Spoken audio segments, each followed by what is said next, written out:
I'm here today to do a tag. It's Tag Tuesday, and I'm getting back into the swing of things, and I thought that would be easy for me to do. And so I'm going to do the Boujee Booktuber Tag that was created by Olive over at a Book Olive, and I will leave a link in the description below to her channel. And so I'm trying a new angle out because I wanted to get my dog Tucker into the frame because I never sit on the floor, and he's such a handsome dog. I wanted him to be the focus. Even though I'm off to the side, he's like the main focus here. But yeah, and then my cat Winnie, she's a kitty. She's over here. It's actually her birthday today. She turns 11, and so I gave her. She doesn't often get the wet canned food because I think it's bad for her teeth. But so today she gets a little special treat. So I put like her little dry food kibblets, and I made like a little 11. In the wet food, and so yeah, that was really cute. And so let's see. So I get into the questions now that I've finished describing what's going on with my background.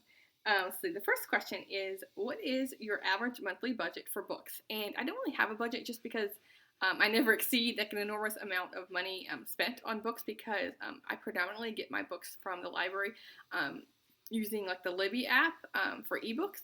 I used to get library books physically and drive to the library, check them out, and then bring them back home, and then like worry about due dates and late fees and what have you. And so I find with the Kindle using the app, I borrow books and then they're immediately magically sent back to the library when they're due without me ever having to worry about late fees or anything like that.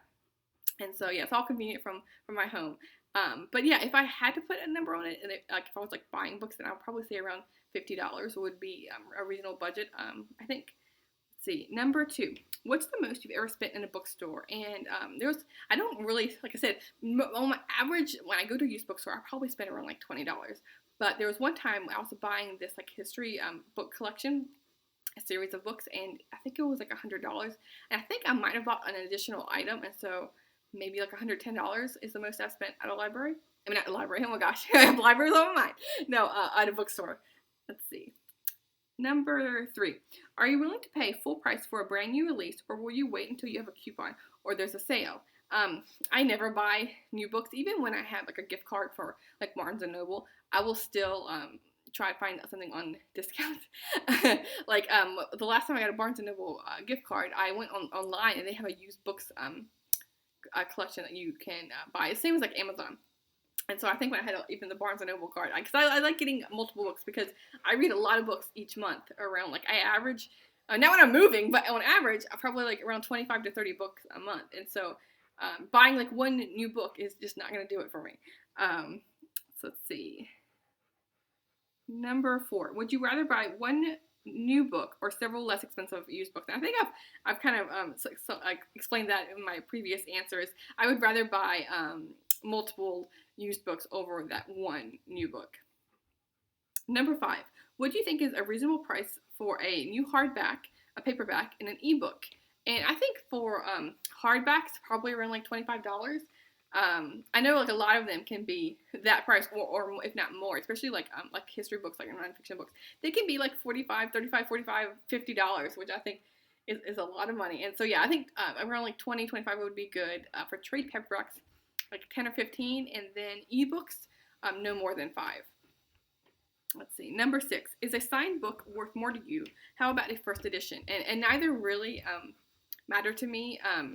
I never really go to author signings. I think I've gone to one, and that wasn't my choice. It was my boyfriend. He was reading this like fantasy series, and so he wanted to meet Brandon Sanderson.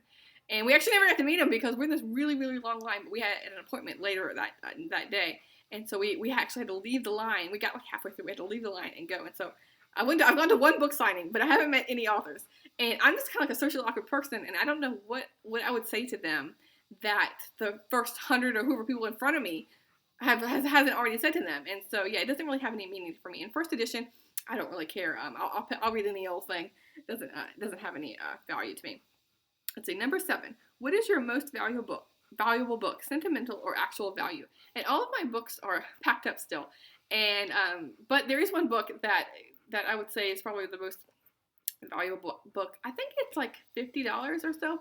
It's The Pioneer Girl, and it's by Laura Ingalls Wilder, and it's actually her at the annotated edition, and it's her manuscript that she was like sending out to publishers for her Little House on the Prairie series. But it was like before it was a series; it was just like one book, her like life story.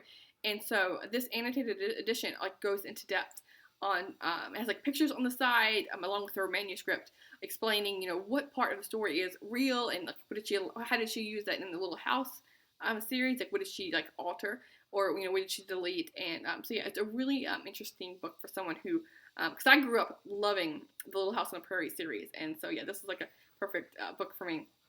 So yeah, I think I was willing to spend a little bit more money for that. So yeah, I think $50 is the most expensive book I have. Let's see, number 8. Will you pay more for a cover or edition you like better? No, if I see a book in a used bookstore and it's been on my wish list, I'll snatch it up. But I do prefer trade paperbacks, like the floppy trade paperbacks that that's easy to open, because I hate those stiff books where you're like prying it open with your wrist and your thumbs. Like if you're reading for a couple hours, my hands get tired like holding it open. And so yeah, trade paperback or ebooks is my preference. Let's see, number 9. What physical characteristics does a good quality book have? And I think I just answered that question. Yeah, trade paperbacks, nice and floppy, no stiff bindings. Although I know hardcovers last a bit longer. I think trade paperbacks, if they last multiple readings. Let's see, number 10. If you won the lottery, what bookish things would you do with the money? And as I mentioned, I read almost all of my books via the library, and so I think I would probably donate the majority of that money to the libraries, because I know like a lot of them are on tight budgets, and I think they would really appreciate the money more than me, because I don't really have a big home library. I think I own maybe 25 books, and so I don't need like a physical space for my books, because often especially even at the used bookstores, when I get books, I read them, and if I don't absolutely love it, and I know for sure I will reread it, then I either give it away or I'll resell it back to the bookstore. So yeah, the money I would probably give to the library, since I use them so much. Let's see, and then the bonus question is: give us an image, or actual or mental, of your dream home library. And I'm kind of a simple person. I don't really need anything elaborate. Like I just have this comfy chair recliner with like a light behind it. So because I do prefer natural lighting, so I have this big window here. So whatever apartment I move to or house I move to, I always try to get like sit near the window with like the biggest window and the most natural light, because I do prefer reading with natural light instead of artificial light. And so yeah, this is all the setup I need. I have like a coffee table, or like a little stand beside me for like cups, or for cups to drink, or like the books to hold my books, and that's it really. But I do have a picture of something that I think would be nice. So something like this, with windows, nice comfy chair where you can prop up your feet, and yeah, it's exactly what I need and want. So yeah, that's the Boujee Booktuber tag. I'm not going to tag anyone, because I've seen this tag go around to quite a few people, and it's always sparked really interesting discussions. So yeah, thanks. I'll see you soon, BookTube.